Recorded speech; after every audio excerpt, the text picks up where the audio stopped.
are you? There you go.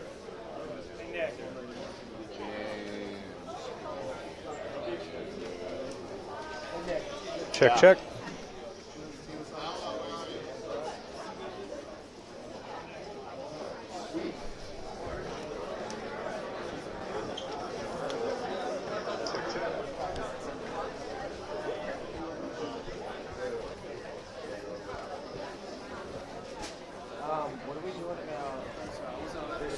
Not on the list at all.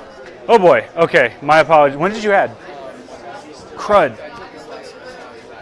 Okay. Hey, I'm really sorry about that. Send an email to Code Help, and we will get you plugged in. Okay. For today, Corey's your buddy. Maybe permanently. I don't know how many teams you have compared to other. 9. Okay. How about that? There we go. Just send me an email so we get it documented down so we got you plugged in. Hi. Excuse me, does it say the name of the group? This is the group name. Where's your name? Paul! Yeah, over there. Wave again.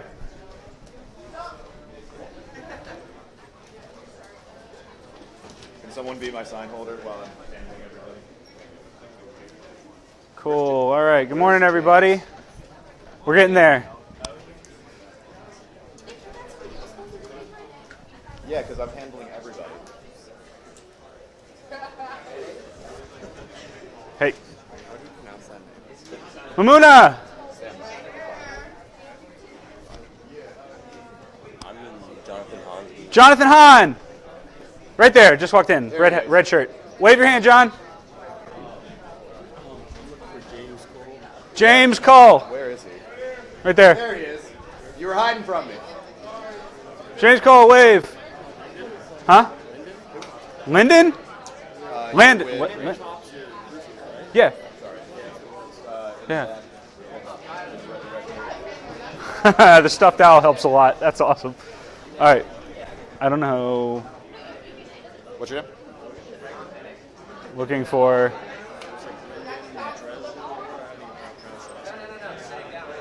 Yeah. Who are we looking for? Huh? Polo. Paulo! Wave. Who else are we looking for? Okay, these sheets will have your name on it. If you know who you're looking for, I can yell for you. Who are we looking for? Thomas, Rachel. Back there. Yep. Corey McMillan.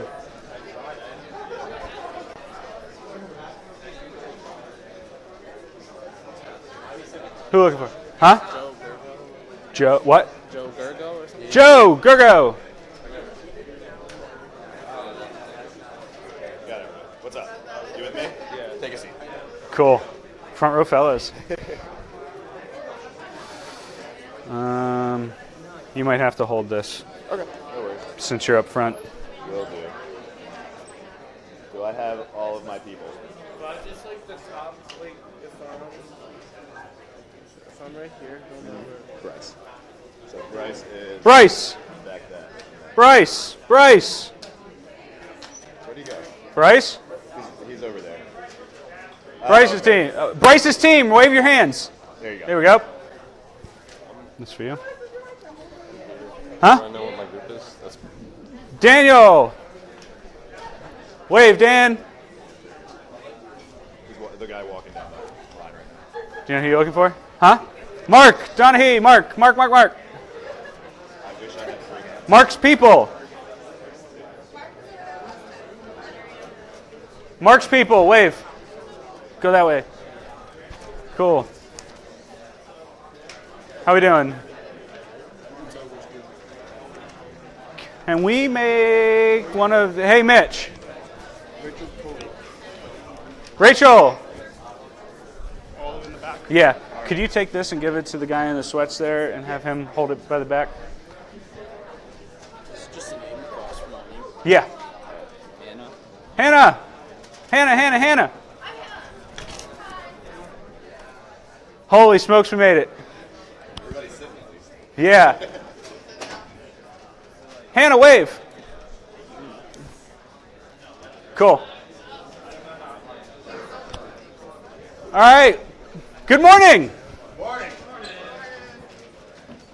I'm told that the audio in this room is kind of wonky. Can you hear me in the back rows? Everything's good?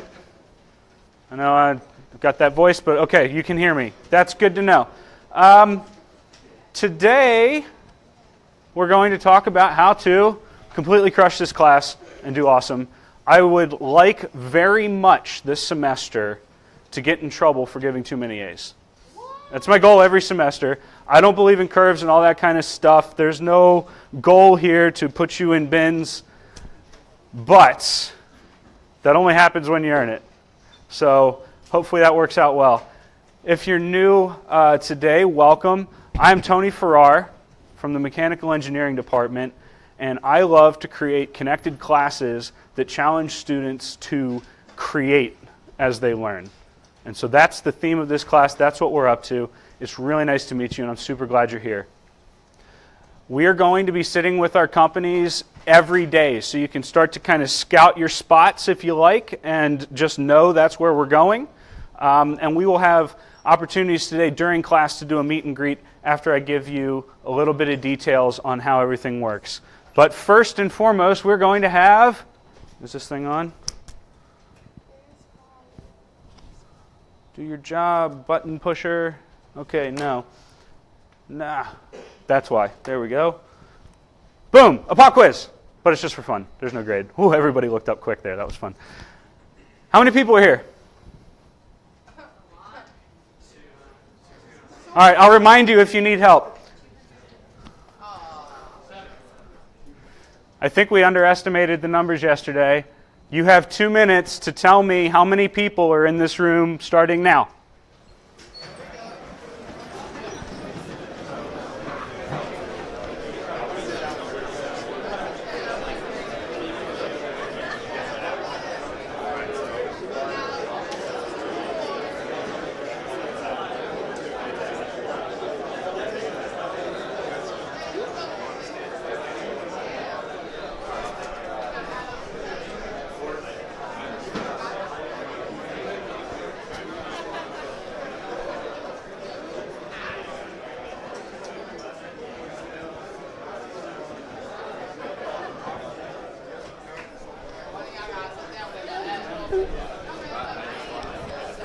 You locked it? Oh no. You have to scan your thumb in.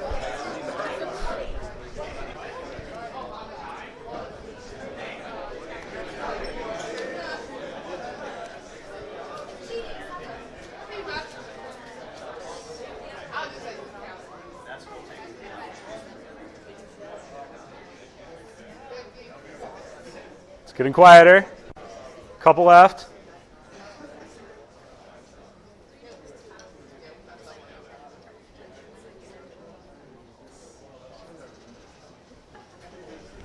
Somebody needs to add their numbers together over here.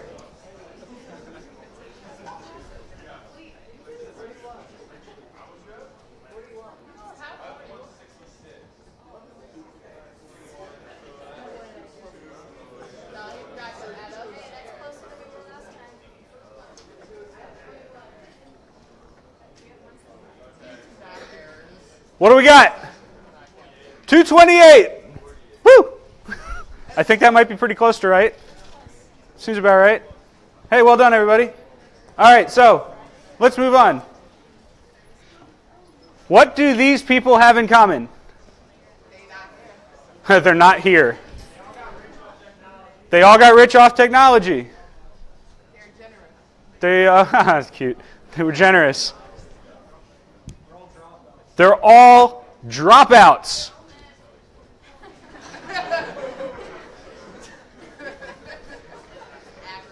And then they became billionaires, right? So we all know the story. If you don't know them by face, this is Bill Gates, Mark Zuckerberg, and Steve Jobs. And the thing that they have in common is that while they were students, they came up with a highly technology-oriented idea, dropped out of college, instantly brought that thing to market, and became billionaires over the next couple of decades. The thing that we don't like admitting is the fact that most people that drop out of college don't do that. So it's not really a success strategy to plan on, right? If you know who this person I'm about to show you is, don't ruin the surprise for everybody else. But I bet you don't. Does anybody know who this is? This is Kevin. Hi, Kevin. Kevin was born in Massachusetts right about the same time as me, just a couple months older than I am, actually. And in the 90s, Kevin got excited about computer programming because he played a video game called Doom. And what he did was he actually started creating his own levels for the game. That was one of the interesting features of it. He also wrote AOL programs that would make his friends think that their instant messenger had been hacked. So here I am trying to learn to type, if you paid attention last time. And he was trolling people. In fact, in the late 90s, he was doing this. He might actually qualify as the first troll. I'm not sure. And then he went to Stanford, where he studied computer science because he loved computer programming. Except that at that time, he found it to be a highly academic and way too theoretical exploration for him, and he didn't enjoy it. And so after a semester or two, he actually changed majors to management science and engineering, which is something that I hadn't heard of before I read this article, and I don't think he had either. As he was studying, as he was not studying computer science anymore, he still continued to tinker, and one of the things that he wrote was a little web app for his fraternity to swap pictures with. And that led to an interesting discovery for him in a personal note, which is that he loved photography. And so as a junior engineering student, he actually took a semester and instead went and studied in Florence about photography and art and things like that. And then he came back from Europe, and guess what he did? He graduated. And after he was finished graduating, guess what he did? He got a job. That thing that we all hope is going to happen to us, right? He actually went to work for Google in their sales and marketing department, not in computer programming. So now he's not even working professionally as a coder. But what he did do was take vacations. So he and his girlfriend go on this trip to Mexico with their brand new iPhone 4s, and they're snapping pictures, and he's trying to put them on Facebook, and she's frustrated and telling him not to do it because they're low res, bad lighting, all that kind of stuff, not very flattering pictures, don't do it. And he got frustrated with that, and so he got this idea that he would write an app that made it easier to edit photos and make them look pretty. And so he created things that he called filters to take something that was kind of ho-hum and make it look artistic using computer code. After he was finished working at Google, he went to work for a company called Bourbon, and he continued there to actually develop web apps. So he kind of switched careers a little bit here. And there, what he did was he created a thing that combined location check-ins with social status. So that's kind of a thing everywhere now, right? Like you go on Facebook, you can check in somewhere. He kind of wrote the first web app that did that. But then this software that they were writing, this app they were working on, it just kept expanding. Next thing you know, it had a thing to schedule meetups with your friends, post pictures, share ideas, videos, all this, and it just boom, boom, boom, boom, boom, boom, started into this thing, and nobody was adopting. Nobody was actually downloading and installing and using Bourbon. And after a powwow with the team, what they discovered was it's because the thing's very confusing. Nobody really knew what this thing does. And so they decided that they would scrap just about everything, but keep the thing they loved the most, which was the photos. The first month that Instagram was live, they had 1 million users. And within a year, it was 10 million. And a couple years after that, they sold it to Facebook for $1 billion. Let me unpack this for just a minute.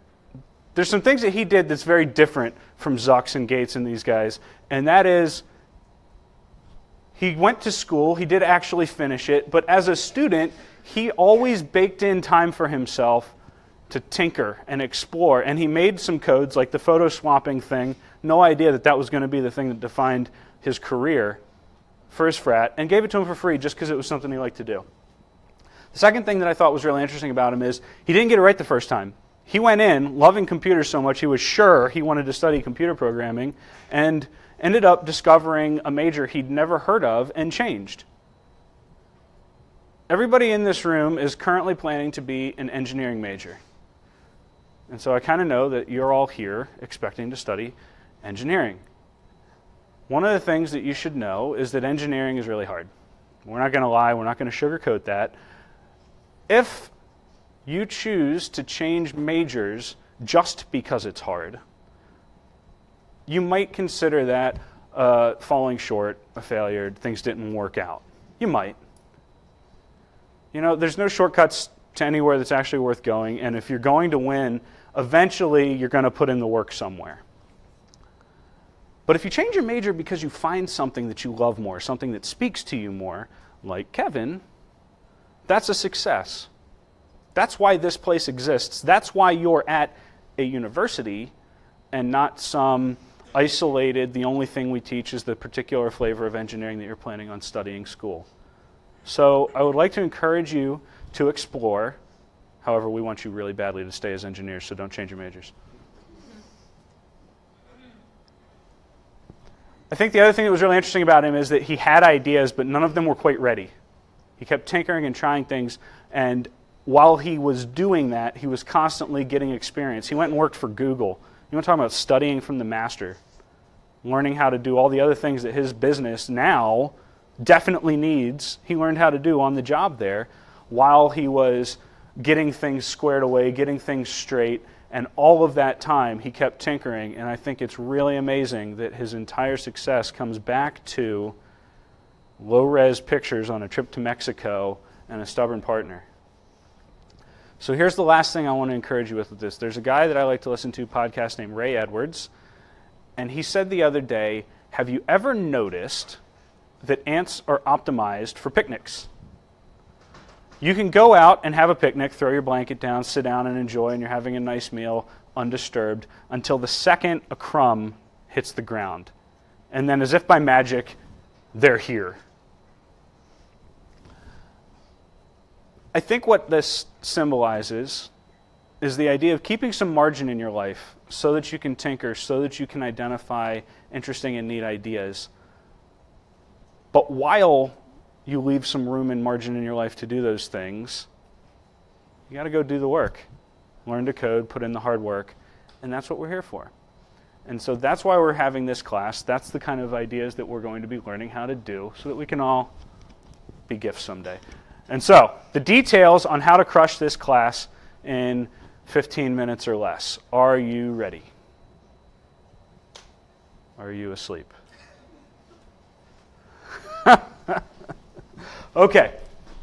Tip number 1, you've done it today. Come to class. This is not a joke. There's an actual study that was performed that showed that people who go to class have an entire point in their GPA higher, just by being there and breathing. So if you would have had a 2.0, just by sitting in this room, that's a letter grade. That's a 3.0. So it's kind of the tip for all college classes. I suggest you do it. It's one of the many things that you're paying for while you're here. Number 2, 9 hours a week. General rule of thumb in college, 3 hours of homework per credit per week. So 3-credit class, that's 9 hours, give or take. All of your other classes probably feel like this, right? One week you've got a huge project and a test and 16 things to do, and then the next week there's nothing because they felt bad about it.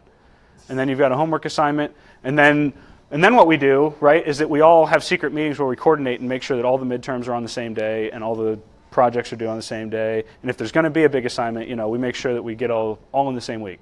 Well, not really, but this class is designed to keep you at a level load. And so if you find yourself putting in less time than that, you might start asking yourself if you're missing things. If you find yourself putting in hours and hours above that, hopefully it's because you're having fun and tinkering and not because of a requirement, because that's not quite how this class is designed. You're going to work hard, but you're going to work reasonably too. So give us feedback there. Which feeds into tip number 3, which is ask for help. If there's any one thing I've observed of students, it's that sometimes the reason they're having trouble isn't actually because it's hard for them, so much as because the thing they were asked to do is unclear. I want to get it through your head that sometimes hard actually means unclear. It might just be that you're not sure what we're asking you to do. We're very, very open to you telling us that. Okay, so keep your eyes out for it. Here's my tip. If you're not halfway through the assignments for the week and you've already put 4.5 hours in, it's a great time to close your laptop and come get some help. Right? Something's not quite working, and that's why we're here, and that's why we have a wild amount of support. If you are a TA associated with this class, please stand up.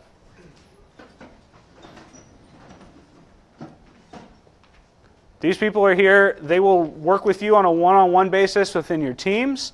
They are staffing the group code sessions 9 to 5 every day of the week in the engineering library. If you don't know how to get there, you can literally go watch a video on all the platforms that were on social. We posted it yesterday.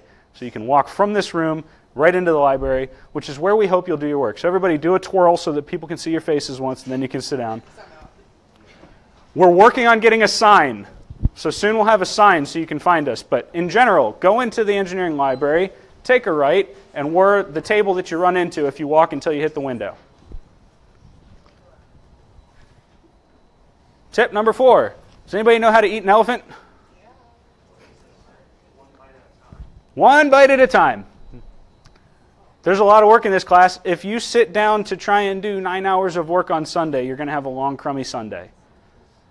One of the best things that you can do to keep your brain moving and to let yourself digest, even in your subconscious when you're not working, is to make small progress every day rather than trying to batch this into huge jobs.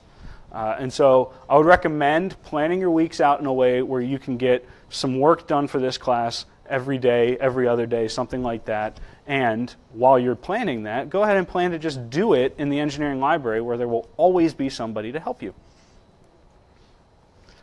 Tip number 5 is tinker. I learned to code after I saw this picture.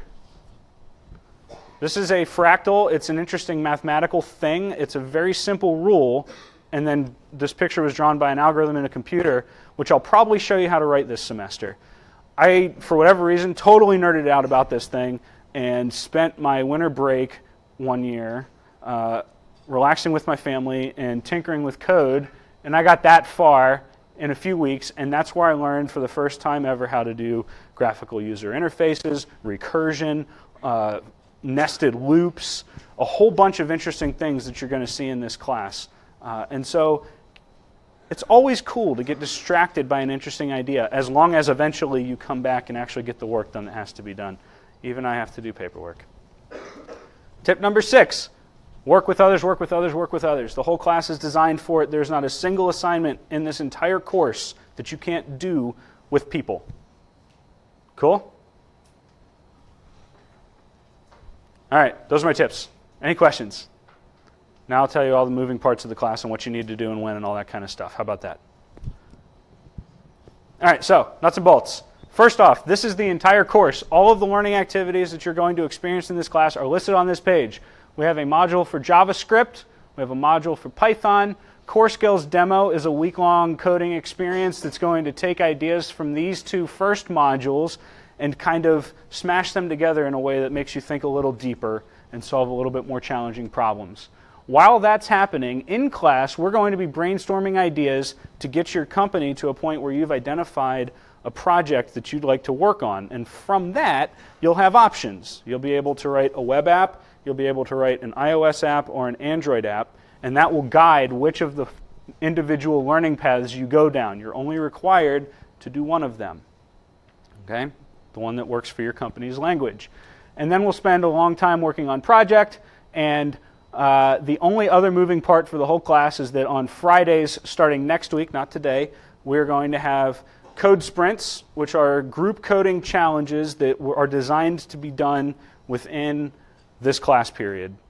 And so it's like a Friday check-in to make sure that you're making good progress, to help get you to brainstorm ideas on some of the more tricky, nuanced concepts that we're talking about. And they'll carry a nice big weight that you can come in every week and work with your team to do that. Here's our schedule. Same slide basically, but JavaScript is the first 3 weeks. This is week 1, so after this week we got 2 more weeks to get through the JavaScript stuff. Then we're going to move on to Python, it's a little bit shorter. We're only giving you 2 weeks there. It's going to be almost exactly the same coding problems, just in a new language.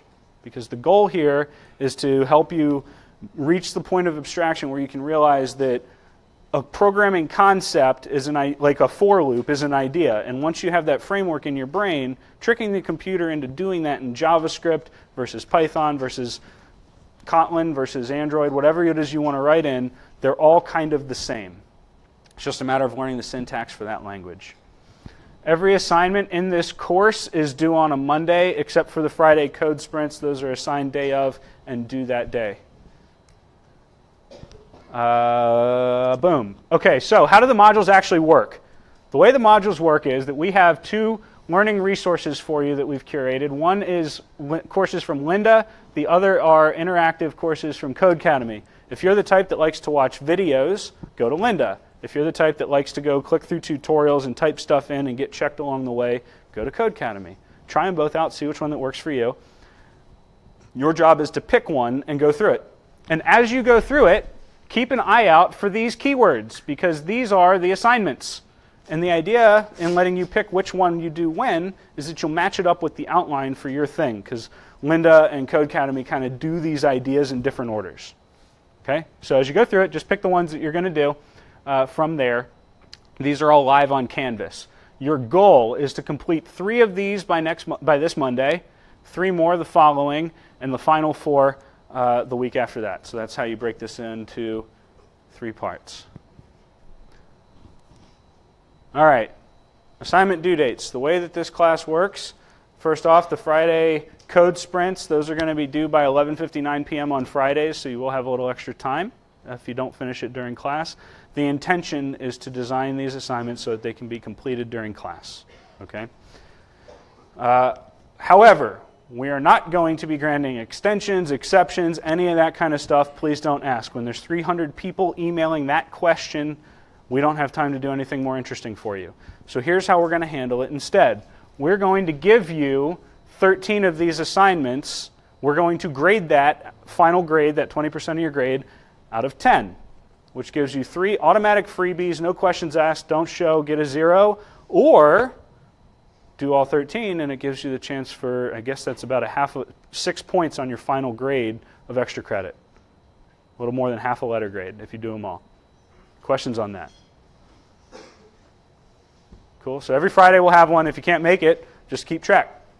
All other assignments are going to be due. Oh yeah, they start next week, next Friday. All other assignments are going to be due Mondays at 11:59 p.m. However, there's a little bit of flexibility in this. With great power comes great responsibility. So I'm going to tell you about how we're going to be flexible with you and beg you to treat this properly. Cool? All right, so here's the deal.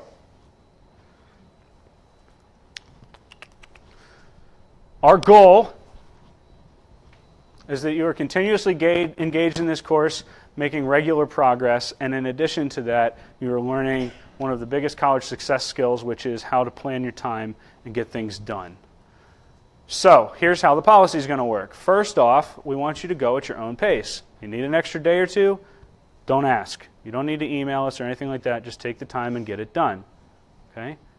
The intention there is, it's 11:55 and you've got one problem that just isn't working. Rather than submitting it and getting a lower grade, just bring it into Code Help and get the assistance you need. Figure out the concept that you're stuck on and actually move forward. Okay? The deadlines that we're giving you are what it's going to take for you to make reasonable progress in this course. And so if you start deviating from this schedule, it's going to lead to disaster. So please don't do that. And here's why. We're going to talk about project eligibility. You saw that the project was 40% of your grade, and your progress on these assignments is going to affect when you can start working on the project. Okay? Any questions on that? If you're not done at a problem and it's this Monday at 11:55, should you send anybody an email? Try it again. Should you send anybody an email? No. Should you go get help the next day and get it done? Awesome. In addition, your team leads are going to be monitoring your progress very closely, very regularly, and providing the proper motivation to keep you moving. So expect to hear from them. Okay? All right, so project eligibility is the big deal. Okay? Once again, our goal here is that everyone contributes. When you have a team of people with a wide range of skill levels, it can be hard for everybody to find a place. As we get to your group project, we want everybody to be able to do their part and be a part of this project. And so in order to be able to participate in the project, we're requiring that you have scored a 70 or better on those modules. That's all the way up through the individual learning path. And what's going to happen if you haven't done that is that you're going to start missing cutoffs. On March 23rd, I know that seems like 12 years from now, but it's not. Phase 1 will be cut off, and that will affect the maximum grade you can earn in this course by 5%. And then every week after that, as we move forward, it's 5, 5, 5. The last phase is where the big part of the project is due, and that cuts off at 20%, and that also keeps you out of the pitch competition. You can imagine now, if you get a 0 on 40% of your grade in this class, how that's going to impact your life. And so we will be here to support you. If the reason you're falling behind is because you're not understanding, then ask for help. Let us work with you, okay? But we want to have the flexibility that you need to be able to, this was just a really rough week in every other class, and I'm going to adjust how I distribute my efforts a little bit. Your team leads are going to be working with you very closely to help you keep moving, which brings me to the companies. Are there any questions on that policy? The best thing you can do is just hit the check-in dates, okay? And as you do that, it'll also make it a lot easier for you to come to the Friday sessions and get those done quickly. All right, so I think of all the things that are happening in this room, the absolute most important one is the companies. What we're trying to do is help you out as much as we can, and what we observed last semester is that students who participated regularly with their team, that was it. They crushed it. Absolutely crushed this class. And they made really neat stuff along the way, so that was really great. This is a huge class. We counted, there was 228 people are in this room today. Okay? You are not a number to us. I'm sure I won't be able to learn everybody's name, but it's not because I don't care about you, and it's not because we don't care about you. And so we have put you into smaller, randomly assigned groups with people who will know your name and will be giving you regular feedback and regular mentorship. And in addition to that, you're not restricted to only work with these people, but at least you've got your club, right? You all can work together, get these assignments done. They go pretty quick if you're sitting in the same room. Okay? So, in addition to knowing your name, they're going to be answering questions about everything from college and engineering and life, picking majors, all these kinds of things. Whatever experiences they have there, they will offer them to you as you ask. You can sit together, facilitate group work, and one of the big ones, I'll say it one more time, the mentor's jobs is to help you stay on schedule. So they will be giving you feedback. It's coming from a place of caring, so please respond positively to it. Which brings me to the most important part of today, which is getting a chance to spend a little time with your teams. Any questions on policy stuff? I know I moved quick. Go read Canvas. These slides and all the other ones, every class slides are posted under the files section. Who discovered that? Anybody? All right, a couple people, cool. Wednesday slides are already up, including my my notes on what it is that I said with each slide. It's all up there for you. Recordings are there. If you ever miss a class, you can go watch them. All right, so no devices. What we're going to do is we're going to group up, and it is 10:33, so I'm going to give you 10 minutes to work with your company and answer the following question. And if you Google this, it's no fun, so don't. How many gas stations in the United States? I'll call you back in 10 minutes. Yeah. Thanks. All right. So far, so good. People are talking. If you're missing today, it's okay, but come plug in with us on Monday, because we're going to get started here really doing stuff together.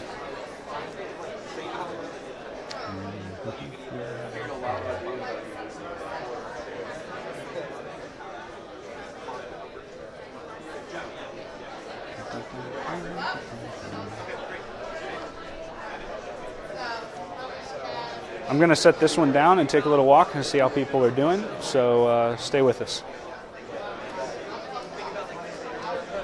Hi. I don't know. Where's my group? No problem. Do you know who your group is? No. Okay. Find your name in here, and that's your group leader, and I'll help you find them.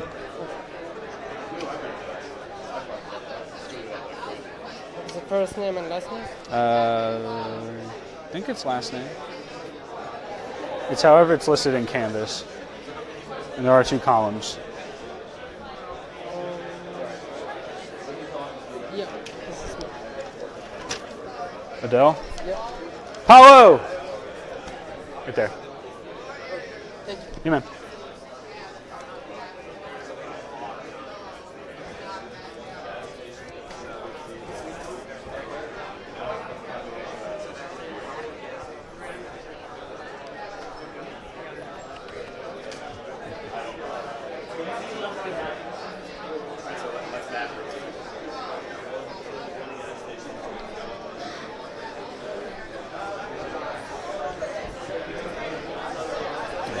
Cancel class on you? Huh? Will they cancel class? Did they cancel? I don't know. I'm asking you. Oh, no. Oh wait, no, it's 10. You can come on. Never mind. I'm just remembering wrong. Yeah. How you doing, man? He's not today, so Okay. it's not that. But then I said my turkey. I'm sorry. I'm sorry. I don't think Tuesday's going to work either. Really?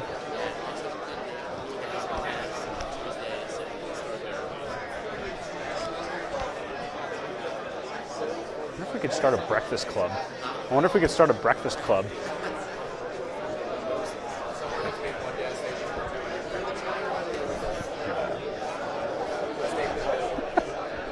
Yeah. Well, I'll ask them to brainstorm today, see if we can come up with anything. It's okay. Thanks, man. Yeah.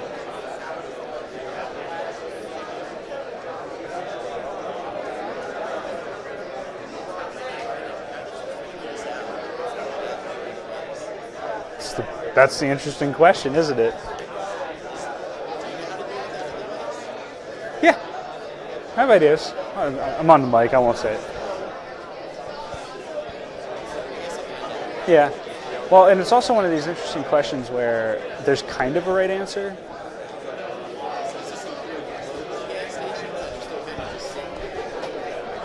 Or ones that'll be open next month, but not this month because they're new.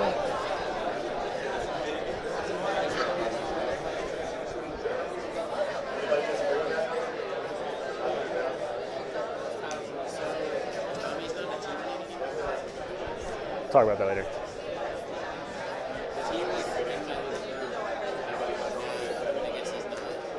We got somebody new. We got someone new for you.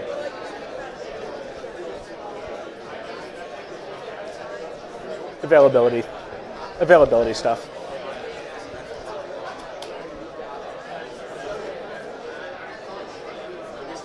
Ah, 33. Was 10 minutes too long?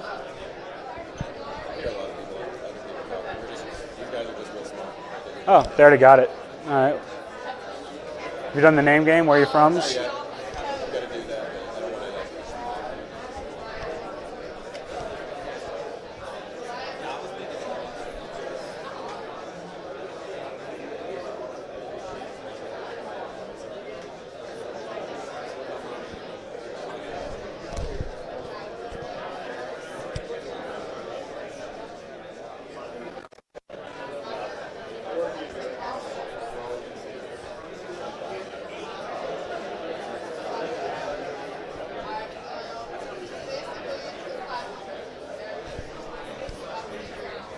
All right, another 3 minutes or so, and then we'll group back up.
Couple more minutes.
Someone deleted. See how I'm still streaming. They can hear it if it matters. I'll talk to you about it.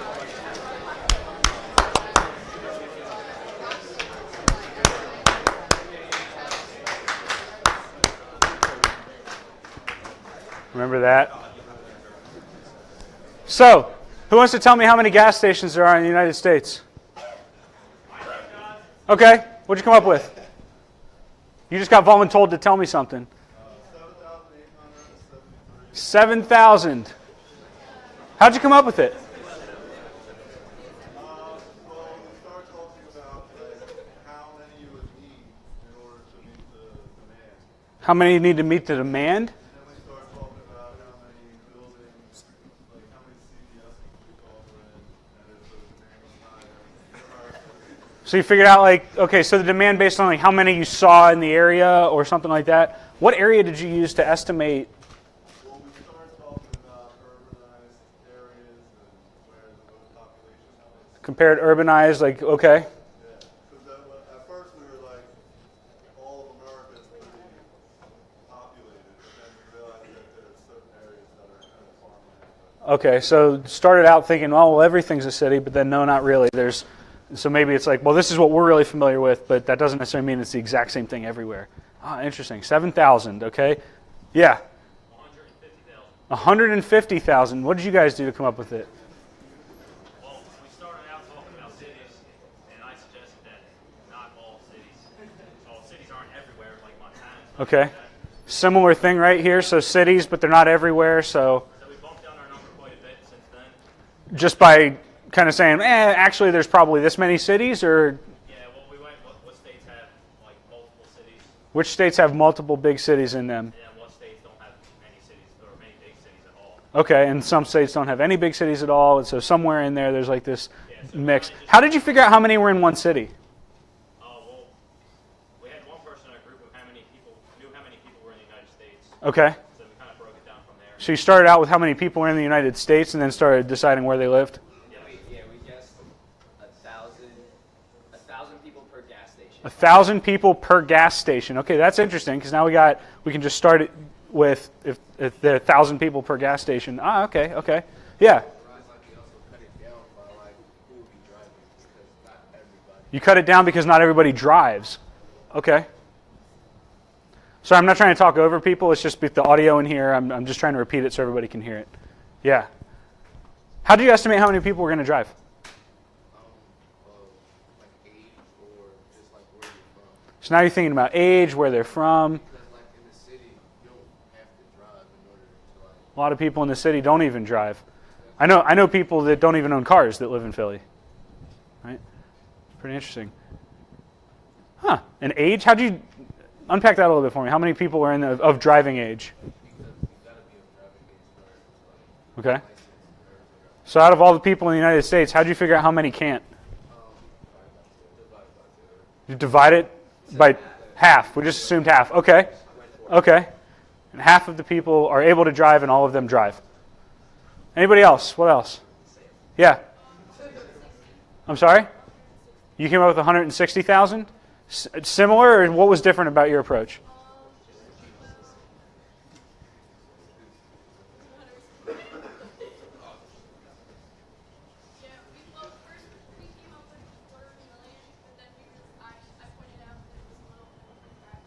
It seemed impractical. You originally came with $250,000, but that seemed impractical. Too many.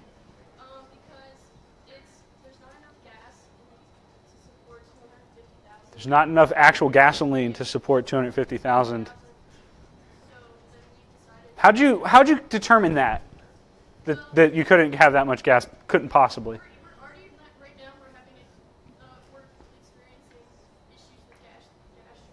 Okay. Okay, so things like the hurricanes and whatnot really reduced our ability to process crude. Okay. Just the actual economics of it. Interesting. Maybe. Yeah, like there's some interesting new production streams maybe. Okay. Somebody from the center aisle here. Yeah, all right. First hand was back there. Go for it. You came up with what?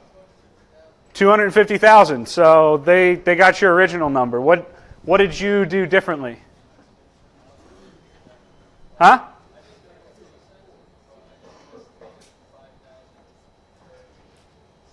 5,000 per state. Okay.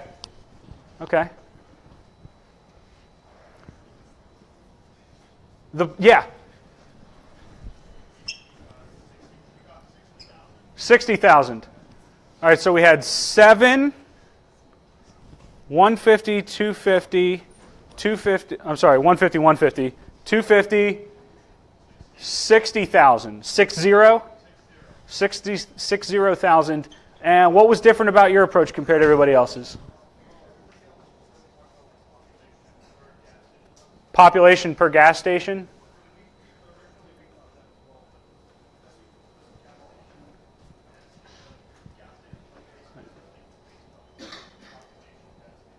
Right. So population density, things like that.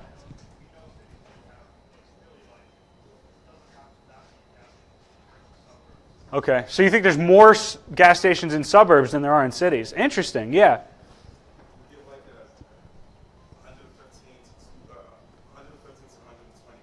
115, 120, somewhere in there. What differed from your approach?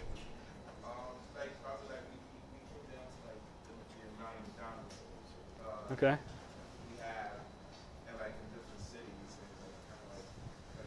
That's really cool. All right, so this is a very common interview question. That's why I asked it, actually. This is a question they ask people on job interviews.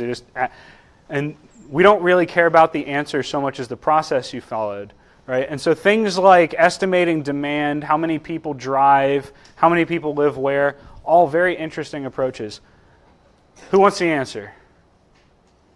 A couple people. The rest of you don't. Okay. In 2003, the answer was 237,000.